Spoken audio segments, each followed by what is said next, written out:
Assalamualaikum warahmatullahi wabarakatuh. Saya perwakilan dari kelompok studio mata kuliah kekerasan asusila. Perkenalkan, nama saya Muhammad Rafi Iskandar Purnama Sutisna, dan di sebelah saya sini ada dari Bapak Kepolisian, ini Pak Wawan Purnama. Boleh perkenalan dulu Pak, Bapak tugas di mana sekarang? Nama saya AKP Wawan Purnama SIP MH, sekarang bertugas di Bareskrim Mabes Polri. Ya dulu pernah menjabat sebagai Kanit PPA di Polresta Tangerang pada tahun 2013 sampai dengan 2016. 2013 itu awal jadi polisi kapan sih Pak? Waktu itu awal-awal banget.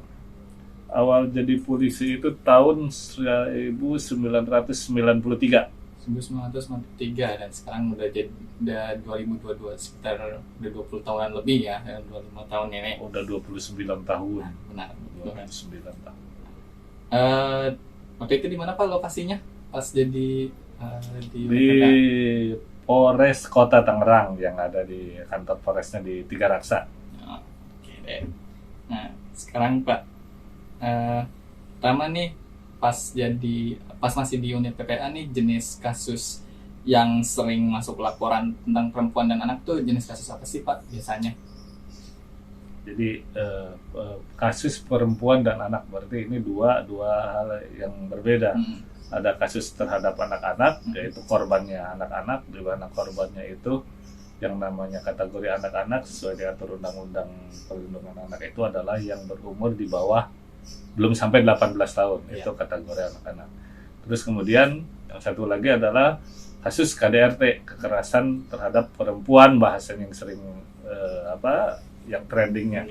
Walaupun sebenarnya kadang KDRT ada juga kejadian bahwa di situ yang namanya bisa di dalam lingkup rumah tangga, kekerasan dalam rumah tangga itu adalah lingkup daripada suatu orang-orang yang tinggal dalam satu kelompok rumah. Jadi yang jadi korban itu bukan saja istri, tapi bisa juga anak-anak, bisa juga pembantu, anak angkat yang memang tinggal dalam satu rumah. Nah, itu bisa jadi korban dan bisa diproses dengan undang-undang kekerasan dalam rumah tangga sesuai diatur dengan Undang-Undang 23 tahun 2004. Nah, gitu. Jadi sebelum kita lebih lanjut nih, saya jelasin dulu nih, mungkin yang kalian nanya-nanya apa sih nih KDRT gitu, apa definisinya apa sih? Nah, jadi kekerasan dalam rumah tangga itu terutamanya yang perempuan nih, kita akan membahas yang perempuan. Jadi kekerasan terhadap perempuan korbannya terutamanya adalah setiap tindakan berdasarkan perbedaan jenis kelamin yang berakibat atau mungkin berakibat kesengsaraan atau penderitaan perempuan secara fisik, seksual atau psikologis. Jadi bisa terbagi tiga, termasuk ancaman tindak tertentu pemaksaan atau perampasan kemerdekaan secara sewenang-wenang, baik yang terjadi di depan umum atau dalam kehidupan pribadi. Nah, itu tadi itu definisinya. Mungkin kalian boleh catat atau dengar lagi atau di playback kalau masih kurang jelas. Nah, sekarang mau tanya nih Pak, pertama-tama apa sih yang dilakukan penyidik ketika ada laporan tentang KDRT? Jadi kalau SOP, standar operasional penyidik, sebetulnya kita sudah punya SOP-nya, yang itu pun mendasari yang paling pokoknya itu tetap berdasarkan undang-undang Kitab Hukum Acara Pidana, tetap KUHAP, dasarnya pokoknya tetap dari KUHAP. Tetapi kalau terhadap KDRT ini ada satu pasal yang dikecualikan di dalam undang-undang KDRT ini, di mana yang diatur dalam bab 9 dalam ketentuan pasar peralihan, di mana pasal 55 itu bunyinya sebagai berikut. Sebagai salah satu alat bukti yang sah, keterangan seorang saksi korban saja sudah cukup untuk membuktikan bahwa terdakwa bersalah. Nah, ini tentu saja ini tidak sealur dengan di KUHAP ataupun dengan asas hukum satu saksi bukan saksi, di mana Kalau di asas hukum itu kalau satu saksi bersaksi, maka terhadap suatu peristiwa pidana diperlukan minimal 2 orang saksi.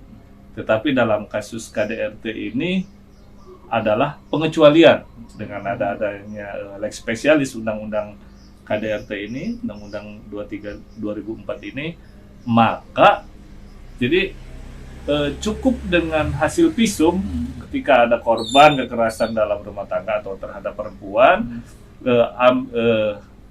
ada hasil visumnya yang dikeluarkan sama dokter. Terus mungkin ketika kejadian ini terjadi di rumah hanya berdua. Yang paling sering terjadi adalah antara suami sama istri nih. Suami sama istri ribut, ujung-ujungnya sampai kekerasan fisik. Kekerasan fisik kalau memang itu adalah fisik. Tetapi diatur juga di dalam pasal 45. Dalam pasal 45 itu kekerasan terhadap psikis. Nah, psikis ini seperti apa? Dia psikis ini tekanan batin. Jadi diteror, bisa diancam dan lain sebagainya. Jadi salah satu pihaknya yang diancam sehingga menjadi tekanan batin atau menjadi menderita secara psikisnya menderita. Nah, ini nanti untuk pembuktiannya kita ambilkan visum psikiatri. Kita bawa ke psikolog forensik yang ditunjuk, yang udah ditunjuk, nanti dibawa nih korbannya. Dia akan dikonseling, dia akan diwawancara, mungkin beberapa kali wawancara untuk meyakinkan bahwa betul psikisnya itu adalah terganggu. Nah, dari hasil visum itu jadi alat buktinya. Nah, kemudian juga untuk pendukungnya, karena tadi dibilang di sini cukup satu orang saksi, kita juga untuk memperkuat mungkin bisa tanya ke tetangga sebelah rumahnya, orang terdekat, orang terdekat atau orang yang ada di sekitar TKP untuk meyakinkan apakah 2 orang ini ada di dalam TKP pada waktu itu.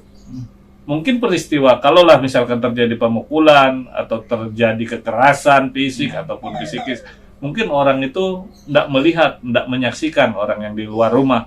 Tetapi paling tidak orang di luar rumah mengetahui bahwa kedua orang itu pada saat kejadian, contohnya kejadian tanggal berapa, hari Senin tanggal sekian, betul 2 orang itu memang ada di rumah, atau suami istri itu ada di rumah, atau kedua orang itu memang ada di dalam TKP, di lokasi TKP. Jadi itu sistemnya yang agak keluar sedikit dari KUHP tentang KDRT ini. Iya.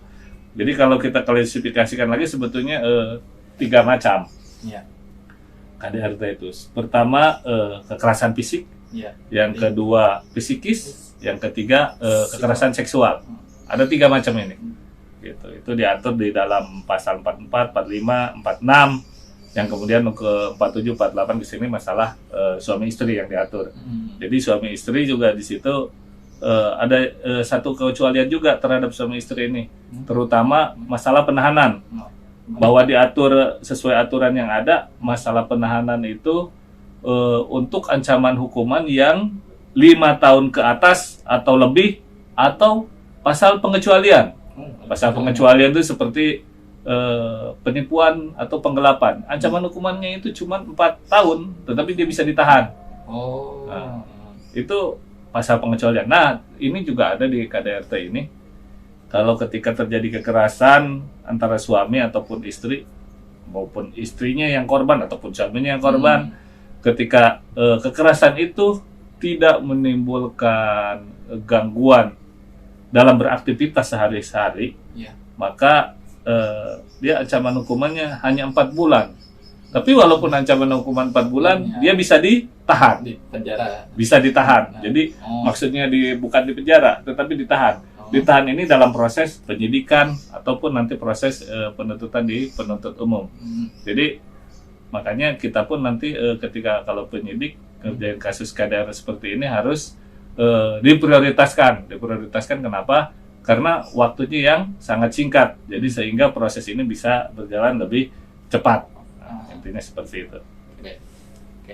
Pertanyaan selanjutnya nih, ada nggak sih, kita kan tahu beberapa lalu ini, terutama awal November dan Oktober lalu tuh ada kasus di mana di Depok itu seorang suami ya yang berbonceng dengan istrinya dan anaknya itu jatuh dari motor, kemudian eh, di videoin ternyata suaminya kesel, akhirnya si suami ini menonjok sang istri dan kemudian ya itu warga biasa lah dan videonya viral.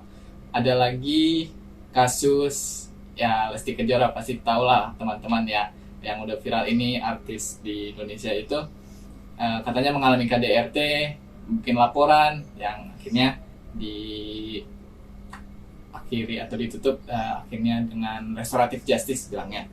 Nah, sini saya mau bertanya Pak, di sini tuh ada enggak sih proses penyidikan ini terpengaruhi karena status sosial, jadi antara yang warga biasa tadi sama yang artis gitu Pak? Bahwa sesuai asas hukum di Republik Indonesia itu equality before the law, di mana setiap orang berhak mendapatkan perlakuan hukum yang sama. Iya. Dia mau miskin, mau kaya, dia mau orang top atau tidak. Nah, tetapi kan permasalahannya sekarang di zamannya gampang sekali orang viral, media ada di mana-mana. Iya, yang jadi masalah itu ketika orang ini adalah public figure, ketika orang ini adalah tokoh, ketika orang ini ini bagus untuk dipiralkan, maka dengan mudahnya viral. Tetapi ketika menurut masyarakat ini, nggak cocok untuk konsumsi publik, dalam artian dipiralin juga nggak lucu, nggak bakal viral. Nah, proses hukum itu di kita sebetulnya tetap berjalan karena dalam proses penyidikan, dalam sistem manajemen penyidikan di kepolisian, tentu saja kita selalu mengadakan evaluasi. Apakah kasus ini sejauh mana prosesnya? Kalau ada hambatannya seperti apa? Kalau sudah selesai ya alhamdulillah, kan begitu. Jadi setiap waktu, setiap periode tertentu, contohnya seminggu sekali atau paling tidak mungkin paling jauhnya sebulan sekali, selalu kita melakukan evaluasi kasus-kasus yang ditangani. Semua kasus yang ditangani, baik itu kasus baru ataupun kasus yang mandek atau nggak berjalan atau menjadi tunggakan, nah itu pun tetap dievaluasi. Nah, setelah evaluasi pun kita lempar lagi ke forum sama-sama yang hadir di rapat situ, biasanya untuk siapa tahu dapat masukan ketika ada kendala, harus solusinya bagaimana untuk dapat solusinya. Karena untuk mengumpulkan bukti itu bisa dibilang gampang-gampang mudah. Kalau memang buktinya cukup, ya tentu saja kita tinggal ada 2 alat bukti yang cukup untuk mempersangkakan orang, di mana sudah contoh kalau KDRT ini adalah ada visum, ada saksinya. Jadi yang sering terjadi masalah hambatan di kita di penyidik ketika saksinya sudah dipengaruhi sama pihak si calon tersangkanya atau para pihak pelakunya. Contoh ketika saksi ini misalkan ART, asisten rumah tangga. Asisten rumah tangganya ternyata pro sama misalkan sama ibunya. Nah, yang jadi korban suaminya. Tetapi dia si asisten ini tidak mau memberikan kesaksian yang sebenarnya gitu. Padahal pada faktanya memang contohnya yang luka adalah memang si korban ini luka. Nah, yang menjadi sulit di sini, apakah itu luka betul-betul dilakukan sama si pelaku, istrinya, atau memang dia melukai diri sendiri? Bisa juga terjadi seperti itu. Kita harus dapat fakta itu. Jadi mungkin ada, syukur kalau sekarang bisa ada teknologi, kalau di rumah-rumah itu ada CCTV, ataupun bisa diambil kalau misalkan ketika ada perlukaan kita bawa ke rumah sakit, bisa dapat enggak sidik jari di situ. Jadi di kulit pun sebetulnya masih bisa dapat ambil sidik jari ketika masih baru. Dalam artian baru kenapa? Karena pembuktian dari sidik jari ini kalau mungkin nempel di kulit, dia akan cepat hilang karena ini adalah sama-sama keringat ketemu keringat. Tetapi pasti ada di bagian yang kulit yang kering ada bekasnya di situ. Contoh kalau ketika orang ditempeleng nih, plak, nah ya kan, dia akan nampak sebetulnya sidik jari sini selama si korban mungkin belum cuci muka, belum dilap pakai tisu. Tapi kalau begitu dia luka, dilap ya hilang lah sudah. Nah itu salah satu, bahasanya salah satu kendalanya di situ. Nah mungkin ya itulah yang kadang sering terjadi jadi hambatan. Kok kasusnya nggak jalan ya? Bagaimana mau jalan? Alat buktinya nggak ada. Hilang, Dalam gitu, artian Pak. alat buktinya nggak ada. Terus begitu kalau misalkan hasil psikiatri contohnya dari dokter forensik psikologi menyampaikan bahwa tidak ada tekanan psikis, tidak ada tekanan psikis. Nah, kita pun biasanya kalaupun demikian kita minta di uji psikis secara umum, Iya. secara general. Iya. Si korban ini kepribadiannya seperti apa dan lain sebagainya, nanti akan digali dari pihak psikologi untuk mengetahui apakah betul-betul itu KDRT atau tidak. Memang sepertinya kelihatan simpel, tetapi ketika seperti contoh kasus yang kayak tadi, itu rumitnya luar biasa. Mungkin bisa setahun 2 tahun nggak kelar-kelar juga kasusnya.